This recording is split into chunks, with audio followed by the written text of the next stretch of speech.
안녕하세요. 동행쌤입니다. 오늘은 외도 행위자의 심리를 알고 싶다는 외도 피해자란 칼럼을 준비했는데요. 먼저 구독과 좋아요 부탁드립니다. 고맙습니다. 외도 직면 후 외도 피해자는 다양한 궁금증에 빠집니다. 여기에는 외도 내용도 있지만 외도 행위자의 심리도 해당합니다.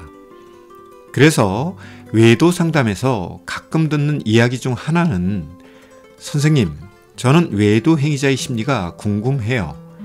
혹은 선생님, 저는 외도 행위자의 심리를 알 수 없어요 라는 말이죠. 이에 오늘은 이 부분에 대해 생각해 보면서 외도 피해자가 놓치고 있는 부분은 없는지에 대해 다루어 봅니다. 먼저 말씀드리고 싶은 이야기가 있습니다. 외도 직면 후 외도 행위자의 심리를 아는 것이 중요하냐 하는 것이죠. 외도 피해자는 중요하다고 생각하겠지만 상담사의 입장에서는 중요하지 않다고 생각합니다. 특히 외도 피해자의 입장에서 외도 행위자의 심리를 아는 것은 큰 도움이 되지 않는 경우가 더 많습니다. 그럼 왜 그리고 무엇 때문에 큰 도움이 되지 않을까요? 크게 두 가지 이야기로 설명해 드리면, 첫째, 외도 직면 후 부부 사이의 치료 관계를 위해 외도 행위자의 심리를 아는 것은 별 의미가 없죠. 왜냐하면 부부 사이에 치료 관계가 만들어질 경우 어떤 한 사람이 다른 한 사람을 치료한다는 것인데요. 이는 전문적 단어로 이중관계에 해당합니다. 쉽게 설명해서 만약 저의 아내가 심리적으로 힘든 증상이 있다면 제가 상담사이기 때문에 상담 치료를 할 수 있을까요? 없을까요? 답은 없습니다입니다. 왜냐하면 이중관계 때문이죠.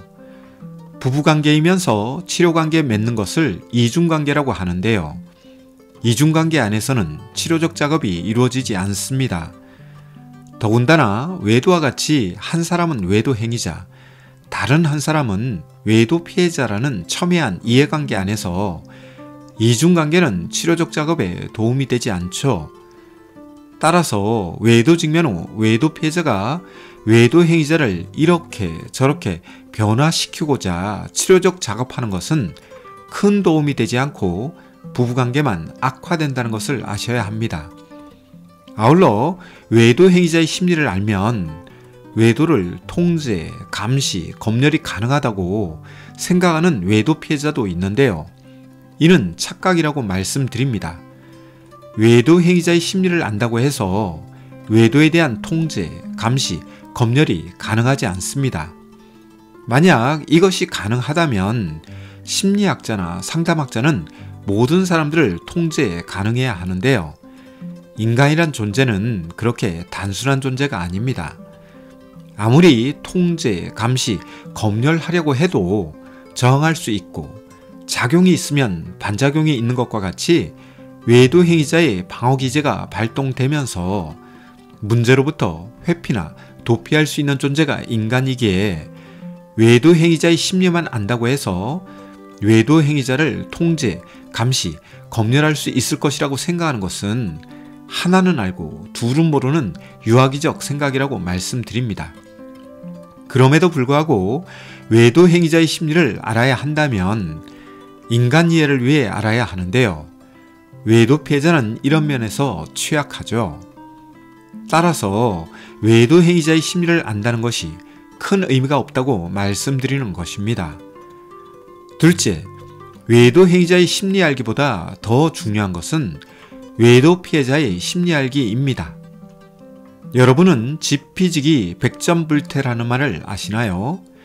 이 말은 지피지기 백전백승이란 말로 잘못 알려져 있는데요.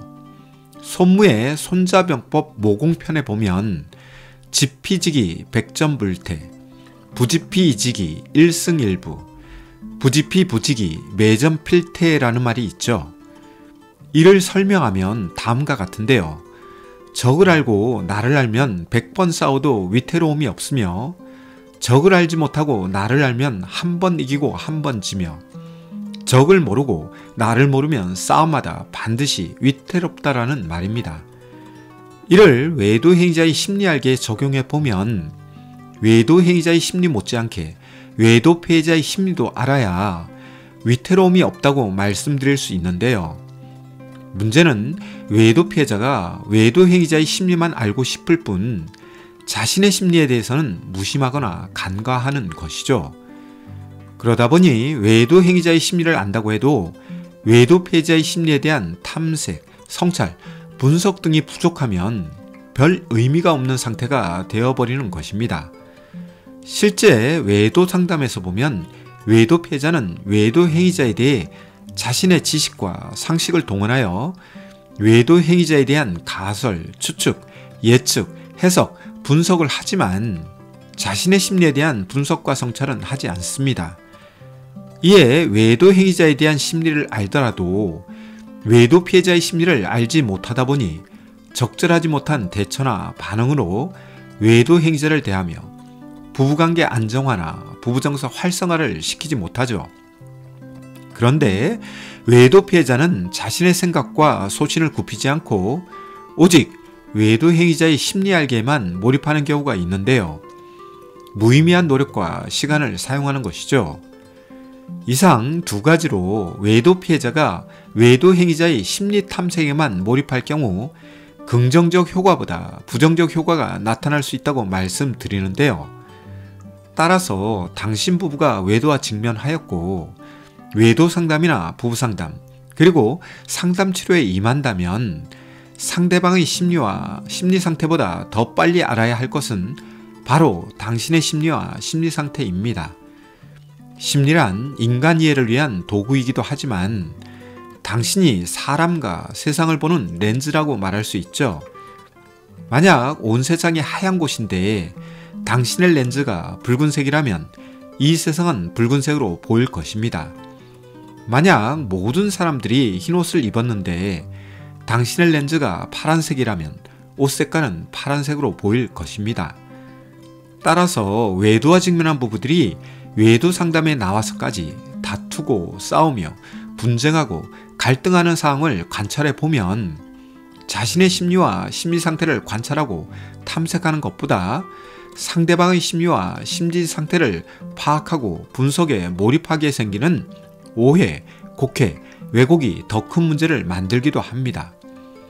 이에 제가 드리고 싶은 결론적인 이야기는 다음과 같습니다. 외도와 직면하셨다면 먼저 당신의 심리와 심리 상태를 살피세요.